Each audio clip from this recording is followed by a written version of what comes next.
इब्राहिम रईसी की मौत पूरी दुनिया को हिलाकर रख देगी। क्या ईरान के राष्ट्रपति के अचानक चले जाने से भारत पर बड़ा असर पड़ेगा? और सबसे बड़ा सवाल तो ये कि रईसी की मौत से ग्लोबल मार्केट समेत कच्चे तेल और सोने की कीमतों में कितना बड़ा उछाल आ सकता है। ईरान के राष्ट्रपति इब्राहिम रईसी का यूं अचानक दुनिया को अलविदा कह देना किसी को रास नहीं आ रहा। 19 मई को एक हेलीकॉप्टर हादसे में ईरान के सबसे ताकतवर शख्सियत यानी प्रेसिडेंट इब्राहिम रईसी की मौत हो गई। लेकिन दूसरी तरफ इस हादसे पर शक की सुई भी घूम रही है। रईसी की मौत एक हादसा है या साजिश, ये तो अभी नहीं कहा जा सकता। लेकिन अपने प्रेसिडेंट के निधन के बाद ईरान में मातम पसरा हुआ है। ईरान पूरी दुनिया को हिलाकर रख देने की बात ही कर रहा है, तो वहीं दूसरी तरफ भारत समेत कई देशों ने ईरानी राष्ट्रपति के निधन पर शोक जताया है। प्रधानमंत्री नरेंद्र मोदी ने भी ईरान के राष्ट्रपति इब्राहिम रईसी की मौत पर शोक व्यक्त किया है और कहा है कि भारत इस दुख की घड़ी में ईरान के साथ खड़ा है। अब ये बात तो साफ है कि भारत समेत तमाम एशियाई देशों के लिए रईसी का चले जाना एक बड़ा झटका है। लेकिन यहाँ सवाल ये भी उठता है कि क्या इब्राहिम रईसी की मौत का असर भारत ईरान के संबंधों पर भी पड़ सकता है।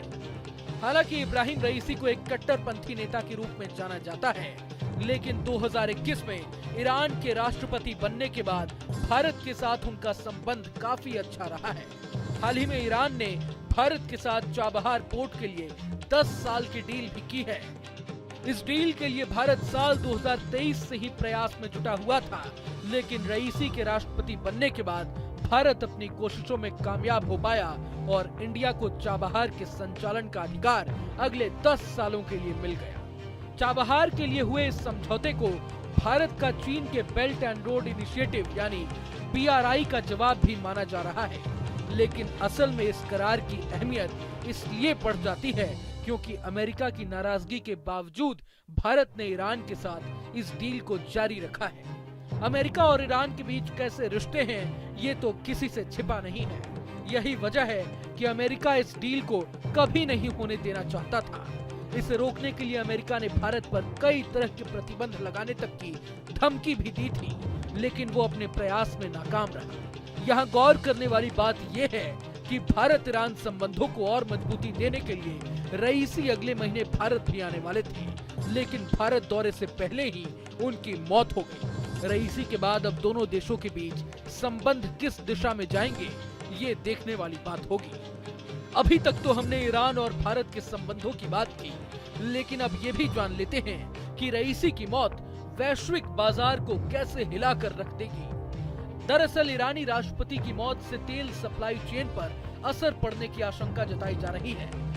चूंकि ईरान एक बड़ा तेल उत्पादक देश है, इसलिए सप्लाई चेन में बाधा आने से तेल की कीमतों पर भारी असर पड़ सकता है। रईसी की मौत का असर कच्चे तेल के मार्केट पर भी दिखने लगा है। ईरान के राष्ट्रपति के हेलीकॉप्टर के दुर्घटनाग्रस्त होते ही एशियाई बाजारों में तेल की कीमतें बढ़ गई हैं। वैश्विक बाजार में ब्रेंट क्रूड भी $83.77 प्रति बैरल के भाव पर कारोबार करता दिख रहा है। यही नहीं, रईसी की मौत सोने जैसी सुरक्षित धातुओं की कीमतों पर भी असर डाल सकती है। ईरानी राष्ट्रपति की मौत के बाद सोना अपने ऑल टाइम हाई पर पहुंच गया है। ईरान में स्थिरता आने तक सोने की कीमतें बढ़ने की आशंका है। ईरानी राष्ट्रपति की मौत का असर शेयर बाजार पर भी दिख सकता है। रईसी की मौत से ईरान की राजनीति में आई अस्थिरता और आर्थिक नीतियों को लेकर असमंजस की स्थिति का असर स्टॉक मार्केट पर देखने को मिल सकता है। अगर आप